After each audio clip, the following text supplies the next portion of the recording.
We'll hear now, thank you, Mark. We'll hear now from Ziff. Good morning, and thank you all for sharing your Sunday morning with us to deal with this important topic.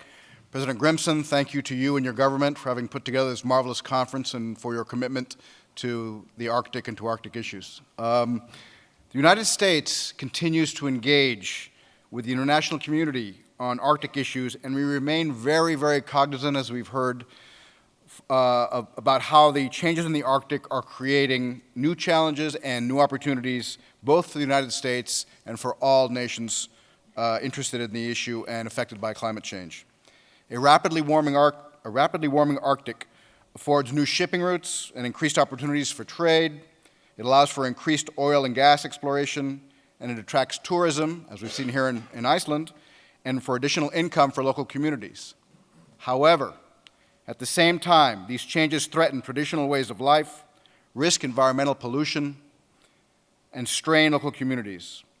The challenge of charting a path towards sustainable future in the Arctic is substantial, and we must all work together to ensure this success. While the international cooperation on Arctic issues takes place in multiple fora, like this one, the U.S. engagement on the Arctic, by and large, takes place through the Arctic Council, the preeminent forum for international diplomacy on Arctic matters. As chair from 2015 to 2017, the United States will continue to strengthen the Arctic Council by emphasizing wide-ranging work to protect the marine environment, conserve Arctic biodiversity, improve conditions in Arctic communities, and address rapidly changing climate in the Arctic. Our foremost goal, and the goal of all of us engaged in the region, is that the Arctic remain a region of peace, stability, and economic cooperation.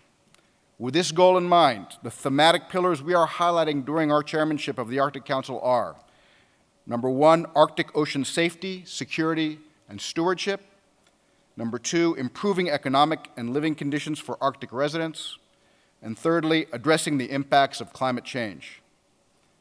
Significant reductions in sea ice are positioning the Arctic Ocean to be increasingly accessible.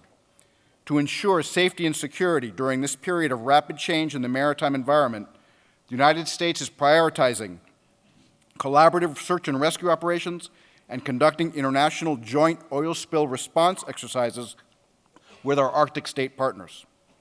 To ensure that future maritime development does not hurt areas of ecological and cultural significance, we are also emphasizing the Arctic Council's ongoing development of a network of existing marine protected areas.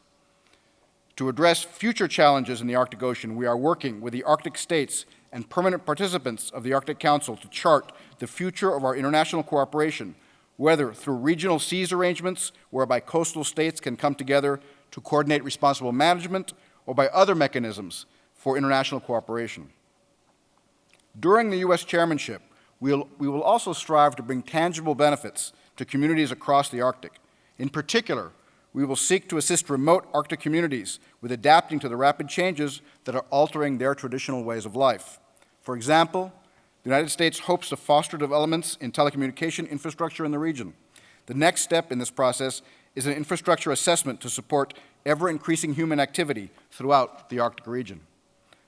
The United States also aims to promote good governance and environmentally responsible development of all energy resources, oil and gas production, as well as clean, renewable energy, with an emphasis on consistency among Arctic states and on environmental sustainability.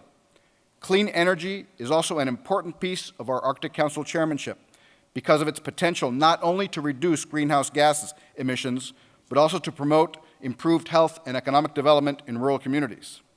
Obviously, combating climate change and securing a new climate agreement in Paris in December is a top priority for President Obama. Since President Obama took office, the United States has taken historic steps to reduce its greenhouse gas emissions and to intensify its focus on bolstering resilience to climate change. We saw an example of this high-level focus when Secretary Kerry hosted leaders from around the world at the Glacier Conference that Ambassador Brzezinski described in August. Glacier generated great momentum, with leaders recognizing the leadership role of Arctic states in providing sustainable development and cooperation in the Arctic and reaffirming our commitment to take urgent action to slow the pace of warming in the Arctic.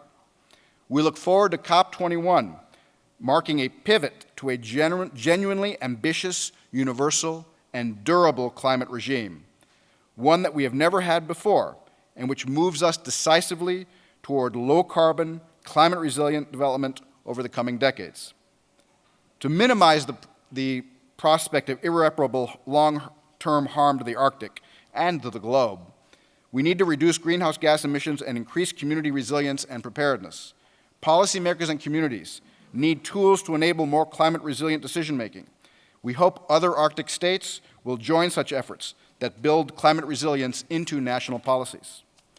To conclude, the Arctic region presents enormous opportunities that we must all handle responsibly.